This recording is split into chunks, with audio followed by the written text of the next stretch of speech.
This will be a little part 2 to the atomic man. We'll get a little deeper into these things. And the question is, what do you need to do? And the answer is nothing. You're already doing it.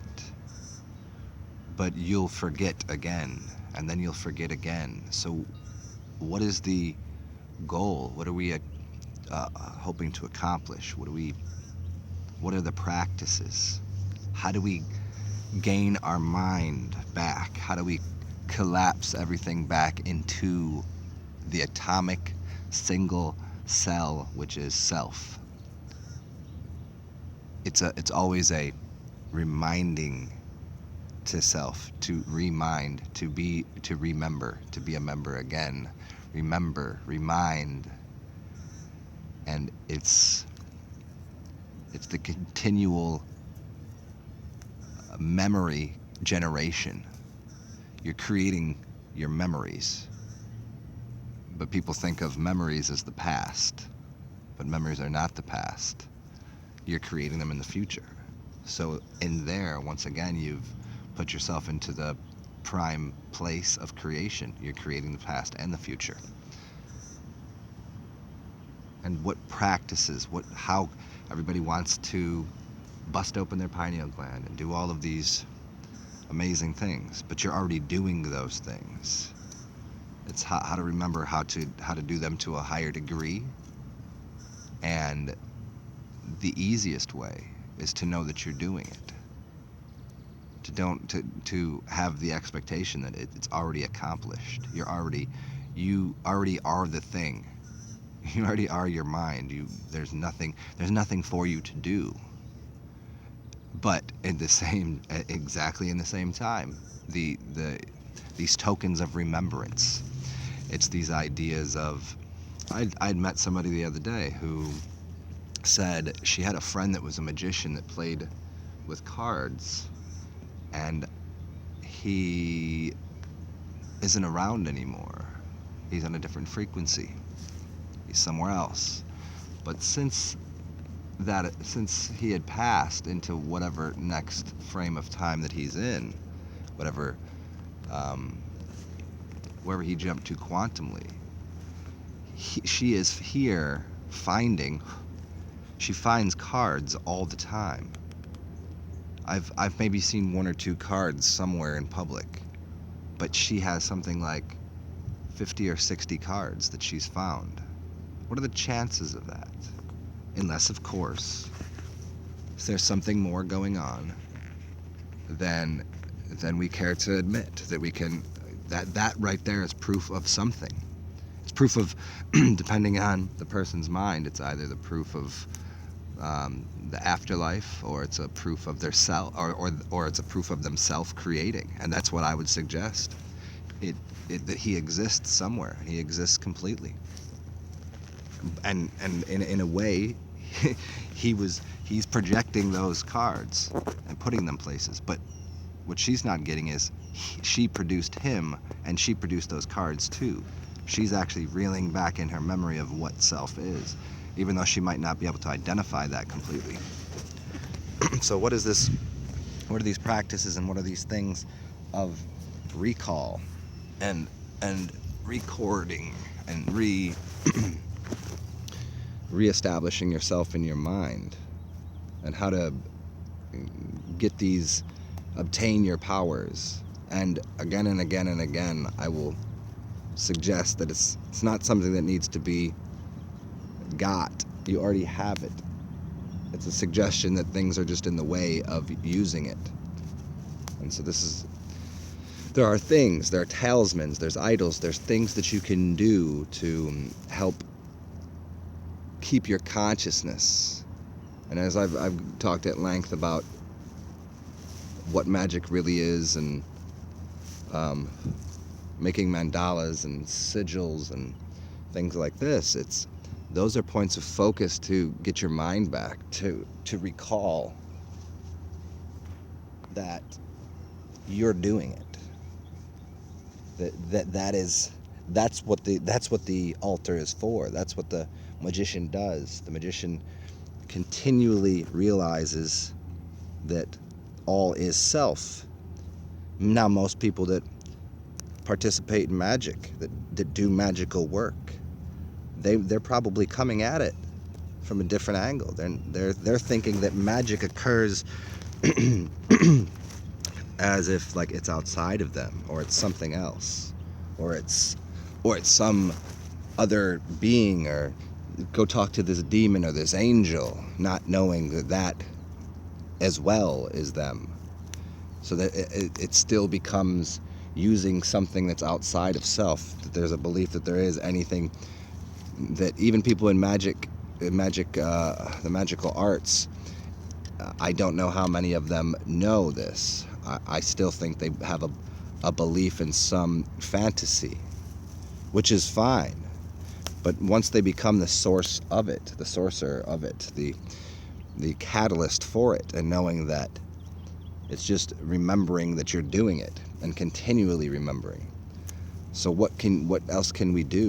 And this has to do with being conscious. This is making different choices about what you're eating. What does that do? It reinforces itself as a reminder to not do something so repetitive, not eat that same thing every day, not to hit the microwave button, put the thing in the microwave. So it makes you participate, and it makes you conscious of what's happening, meaning you're aware of being aware.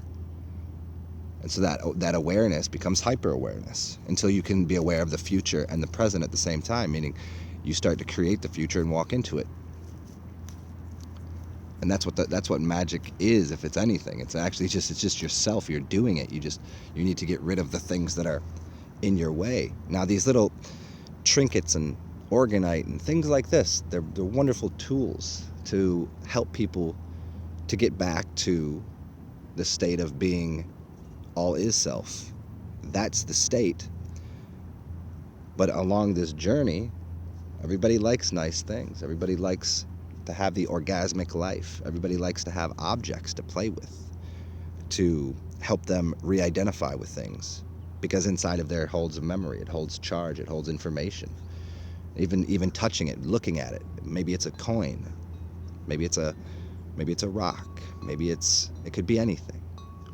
And we can have a lot of these things, and a lot of people have acquired a lot of material goods, and then they have so many things, but they don't remember where they all came from.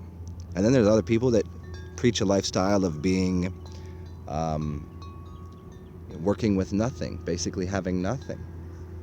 And they've both missed the ticket. They missed the game, which was that the people with all the things forgot that they created, and the people that lived these lifestyles of being aesthetic, like, an ascetic, like, to deny oneself. It's just like parts of the story of Siddhartha. They've forgot that the reward of being here is that you're here, and you should experience it. And they both go too far. They diverge into too far in the opposite directions. One is overconsumption habits, and they forget, and one is an underconsumption. They both have their values to people. They both give you, there's a good deal that you can gain from denying something to self, and doing it in a healthy way, not in a way of saying, oh, I'm getting too fat, I can't have that type way, but in a no, that isn't what I am, and help you obtain your mind, to steal your mind back from wherever it is, in the past or the future. This is the goal of everything, so that you become the presence. The presence of you becomes exactly what it is. That you are the creator. You are the whole thing. You are the atomic man. You are that single, as I'll say again and again, consider yourself. What were you in the womb? What were you before? Were you when the egg was being fertilized? What part of that was you? You were both parts? Well, then you were whatever was in your father and your mother, and that could go back infinitely. So what is that? You were a tiny little atomic. You were that tiny little atomic thing, the immortal cell. And within that, what does that hold? It holds all consciousness. that tiny little seed recreated itself to become what you are right now. So in you is that seed, and that seed is you. So you're infinitely large and infinitely small. And you keep remembering that and accepting that. These things aren't going on outside of you. You put them out here to play with. And this is the idea of what are these objects? What are these? They're to play with. What are these things? It's to dance with. It's to have a better life. Not to be stuck inside of a mindscape of the false narrative of what history books tell us, or what futures might look like, and what's going on the television. Like the addiction of that in of itself. But once again, it can be a tool, and we can find wonderful things. The TV could be used as an enabling device of great creation and opening people's consciousness up. And at times it is. But we've mistook ourselves for what we actually are. We forgot that we created that. We put it all there. The helicopters, the ground, the environment, even the situations with people. We do that. And so it's claiming back and stilling ourselves to the point of being able to create that again. To know that we're doing it. And the more that you know that you're doing it, the more that you can. To become the sorcerer of things. To know that it was your mind. It's the infinite mind. Mind can create anything. It's created all of this. What else could it be? Matter didn't create matter. I'll say it again and again. Go out into the forest and look at all those trees. What are those things? How many pounds? How many tons? How many? The number would be staggering. Where do they come from? They come from nowhere. What are they made of? They're made of atoms, just like you. They come from nowhere. They just sunshine. There it is, just standing there. So you're made of the same thing. The atomic, immortal cell speaks through the sunshine.